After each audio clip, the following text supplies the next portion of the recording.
Yun ay hindi yun normal ang pagkamatay. Ang nakakasakit nga lang doon yung edad lang yun.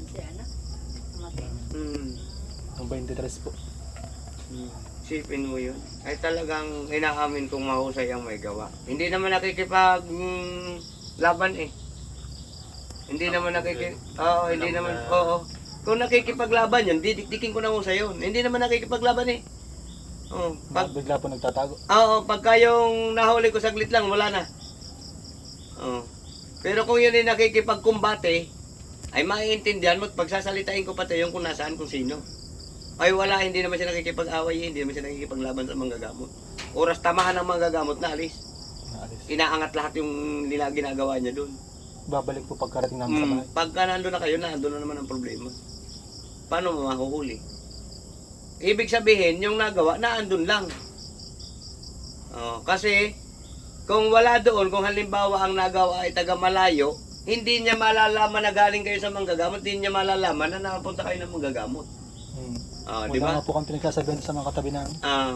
Kami lang po na. Kaya ngayon, wag na rin kayong, ang aking maipayo sa inyo, ipagsa Diyos nyo na lang yon. Huwag nyo na kayong mag-ano na kung ano pa man. Siguro hanggang doon lang talaga siya. Ay tanggapin na lang ninyo. Ngayon, huwag na kayong mag-ingay. Kasi ang masisti niyan, kung kayo pa ang birahan, kung may birahin pa sa inyo. Halimbawa, nakaimik kayo ng hindi maganda na naman, yung ibig sabihin, naisabi ninyo na ay sinanay ganun ang ikinamang ganyan. Ay baka kayo tamaan pa. Baka makarating sa kanya. Makarating sa kanya, gumawa na naman siya ng hindi maganda. O sinong ihahabla natin? Ayan. Hindi naman naniniwala ang husgado sa ganyan. Hindi ako natatakot sa kanya kahit sino man siya. Ay kaya na nga Harapin ko siya. ang problema nga, hindi naman nalaban ng harapan. Ay kung sa manggagamot nga hindi nalaban eh. Takot siya sa inyo dahil alam niyang mas malakas ka. Ay kung nalaban siya, ay malalaman mo. Kasi iimik si nanay. Kung sino siya at kung taga saan siya. Makikilala ang boses. Iimik yun. Ay hindi Oras tamahan ko, maya wala na Hindi naman nakikipaglaban. Basta naaray lang po siya dun sa naaray lang siya. Sa labis. Pagka umaray siya, maya pag binalikan ko, wala na. Hindi na siya naaray dun sa ano. Ibig sabihin, umangat na. Inangat na niya yung kanyang gamit. Pero kung yun ay nakikipagkumbate, kung talagang yun ay halimbawa ay matigas, yung talagang makikipaglaban siya, malalaman mo kung sino at kung taga saan. Kasi paiimikin natin ang husay. Ay magaling oras tamaan ko'y angat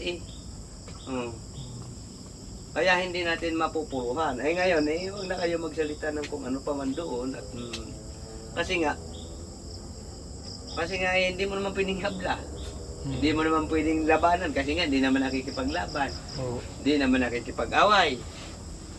Ay kung nakikipag-away at magtatalo kayo, baka pwede pa natin wala naman Sino paghahabulan natin? Kapag takaling nga wala naman siyang nakasirang tao. Yun ay inggit lang yun. Inggit lang. Sobra ang inggit kay nanay niya. Kung bakit siya Hindi naiinggit. naman kami mayaman. Nakakaangat lang kami ng... Alam mo, Paparaos lang po. ang tao kasi ganun Yan.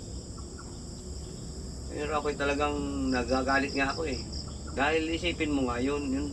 Hindi balik kung malakas si nanay, kung si nanay yung... 40 lang po, 50. Oo, yung si nanay yung makisig pa, yung Ay yung ganong sistema, ay talagang pipirwisyuhin mo pa, ay talagang nakakagalit nga. Kung bagay ang gawa lang po nun ay tinda, yun lang. Wala naman po siyang ginagawang malaking proyekto na parang kaingitan. Yun ang ginagalit. Wala naman siyang katungkulan sa lugar namin.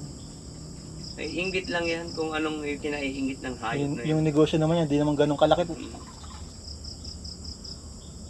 Pero yun ay naandun lang sa paligid ninyo doon. Yun lang po ang maiuwi namin na palatandaan. Andun lang yun. Ngayon, maobserbahan mo naman yun. Halimbawa, nakikipag-usap siya ng tao, titingnan mo lagi sa mata. Pag hindi siya nakakatingin ng diretso, ibig sabihin, meron siya, kasabwat siya doon. Sabi niyo yung mag-asawa yung...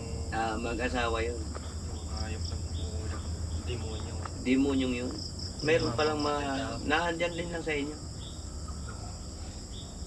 Kaya, paano? Dapat kung tutusin, pinapatay ng mga demonyo yun. Kaya nga po. Mga tao. Wala namang ginagawa sa iyo, wala namang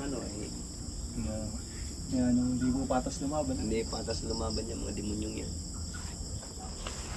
Ayun na lang ang aking maiano sa inyo. Di wag na kayong magsalita ng kung ano pa man. Kasi hindi sa ano pa man. Eh kung birahin nga kayo, ang isa na naman sa inyo. At yung mabuti nga, kung tamaan ang manggagamot, eh kung ganun nga matalino nga eh. Kaya di pagpasa Diyos na lang natin. Kakarmahin din naman yan. Hindi naman yan nagkatagal mga ganun tao. Pagpasa Diyos natin. Pero mga talaga yun. May karma yan. Hindi yan papahintulutan ng Diyos na magpatuloy siya ng kanyang kataruntan. Sigit pang... Higit pa sa kanya, matatamanan niya. Tara, kami po yung una na. Ay hala, sige, ingat kayo. Dito po kayo, hindi po na ano yung aso. Hindi yan. Hindi yan ang